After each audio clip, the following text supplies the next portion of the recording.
अस्सलामु अलैकुम वरहमतुल्लाहि वबरकातुहू। सो फ्रेंड, इस वीडियो के अंदर हम बात करेंगे कि ईद गाह की जाने की सुन्नत क्या है, ईद की सुन्नतें क्या हैं। तो उससे पहले फ्रेंड, आपसे दिली गुजारिश है कि और ऐसी दिन की वीडियोस के लिए हमारे चैनल को सब्सक्राइब कर लीजिएगा और वीडियो पसंद आती तो लाइक शेयर जरूर कीजिएगा। चलिए शुरू करते हैं।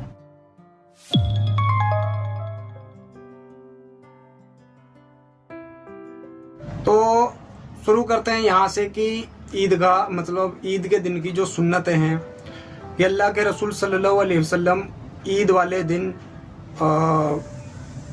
गुस्ल फरमाते थे। आपकी आदत शरीफा थी कि आप जो है दोनों ईदैन में गुस्ल फरमाते थे, और गुस्ल के साथ बहुत उम्दा अच्छा लिबास पहनने का भी जिक्र है और सजने संवरने का भी जिक्र है कि आप जो है अच्छा लिबास पहनते थे ईद वाले दिन, और जो है सब्ज या सुर्ख धारीदार जो है चादर ओढ़ते थे। इसके साथ ही आप सॉरी, अगर मीठी ईद है यानी ईद उल फितर है तो आप घर से जो निकलते थे कुछ खजूरें खा करके निकलते थे। उनकी जो संख्या होती थी वो ताक होती थी, लाइक 3, 5, 7 इस तरीके से, और जिस रास्ते से तशरीफ ले जाते थे उस रास्ते से वो जो है वापस नहीं आते थे, यानी दूसरे रास्ते से वापस आते थे। तो जो मीठी ईद होती है उसमें घर से बिना खाए नहीं निकलते थे, और जो बकरा ईद होती है उसमें जो है खाए बगैर निकल जाते थे, और वापस आने पर जो कुर्बानी होती है उसमें से जो कुछ नोश फरमाते थे। इसके साथ ईद की जो नमाज है वो वाजिब है। ईद उल फित्र और ईद उल अज़हा दोनों ही नमाज वाजिब हैं, और खुतबे का सुनना भी वाजिब है। तो ईद की जो नमाज फ्रेंड होती है वो मैदान में बड़ी जगह होती है, ईदगाह में होती है। इस चीज़ का आप ध्यान रखिएगा, और कोई मजबूरी परेशानी कोई हालात ऐसे तो मस्जिद में भी हो सकती है। सिंगल बंदे की नमाज नहीं होती, उसके लिए आपके लिए जमात शर्त है। और अल्लाह के रसूल सल्लल्लाहु अलैहि वसल्लम जब ईदगाह जाते तो वो पैदल का जिक्र है कि आप पैदल जो है तशरीफ़ ले जाते। और ईदगाह में जाते ही फ्रेंड ऐसा नहीं कि वेट करना या जो है कुछ मतलब कि कुछ बयानात करना, ऐसा कोई जिक्र नहीं है।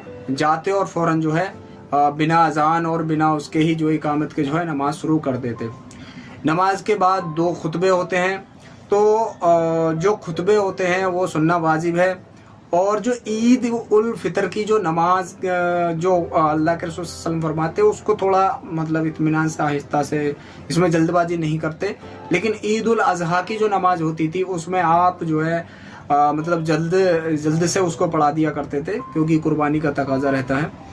और इसके साथ ही अल्लाह के रसूल सल्लल्लाहु अलैहि वसल्लम जो खुतबा फरमाते थे वो खड़े होकर के खुतबा फरमाते थे। और जो ईदगाह जाते हैं ईद उल फितर में, तो जो एक तकबीर है अल्लाहु अकबर ला इलाहा इल्लल्लाहु अल्लाहु अकबर वलिल्लाहिल हम्द, मीठी ईद पे इसे आहिस्ता पढ़ते हुए जाते थे और आते थे, और बकरा ईद में इसको जो है कसरत से पढ़ने का जिक्र है। और इसके साथ अल्लाह के रसूल सल्लल्लाहु अलैहि वसल्लम यानी कि ईद की जो नमाज होती है उसमें 2 रकात होती हैं, और ईद उल फितर की जो नमाज है वो वाजिब है। और ईद उल फितर की नमाज से पहले कोई भी नफिल सुन्नत वगैरह की नमाज नहीं होती। आपने देखा होगा बहुत से लोग जो है ईदगाह में जाकर के नमाज पढ़ते हैं, कौन सी पढ़ते हैं मुझे नहीं पता। अगर वो फ़र्द की नमाज पढ़ते हैं तो देखिए वो एक अलग चीज़ है, लेकिन उससे बढ़िया है कि आप अव्वल वक्त पे उसे फजर के टाइम पर ही उसको पढ़ें। ईदगाह में जाकर के इस तरीके से पढ़ने से पता नहीं लोग भी पढ़ने लग जाते हैं, वो समझते हैं कि किस तरीके की कौन सी नमाज़ पढ़ी जा रही है। तो यानी कि ईद की नमाज से पहले कोई नफिल सुन्नत नमाज वगैरह नहीं पढ़नी चाहिए। उसके बाद जो है आपकी जो है ज़ोहर के टाइम की नमाज हो जाती है जो कि फ़र्द है, उसके बाद सुन्नत और नफिल वगैरह आप पढ़ सकते हैं।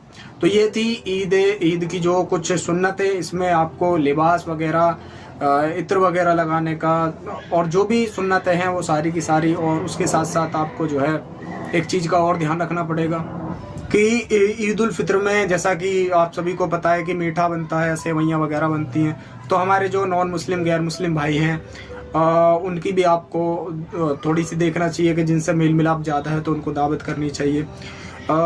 इसके साथ ही फ्रेंड हमें एक चीज़ का और बहुत उससे ध्यान रखना पड़ेगा कि ये जो फितरा होता है वो फितरा बहुत ज़्यादा ज़रूरी है। और बेहतर ये है कि आज ही के दिन अगर आप देख लो, क्योंकि माह रमज़ान का टाइम जो है बस आज का है, उसके बाद माह रमज़ान जो है का महीना जा रहा है, एक का 70 मिलने का जो सवाब है वो ख़त्म हो जाएगा।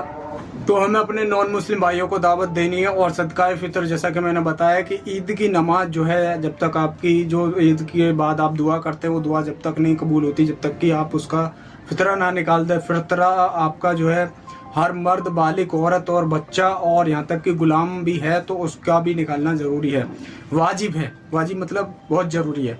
और इसको बेहतर ये है कि ईद की नमाज से पहले निकाल दिया जाए ताकि आपकी दुआ जो है कबूल हो जाए। तो यही थी ईद की और ईदगाह जाने की सुन्नतें। और भी जो छोटी मोटी और भी जो हदीस से या उलमाओं से आपको पता है, आप उन पर भी अमल कर सकते हैं। तो अगर वीडियो पसंद आए तो लाइक शेयर जरूर कीजिएगा। मिलेंगे ईद की नमाज की तरकीब के बारे में जिक्र करेंगे अगली वीडियो में, तो उस वीडियो के लिए चैनल को सब्सक्राइब कर लीजिएगा। चलिए मिलते हैं।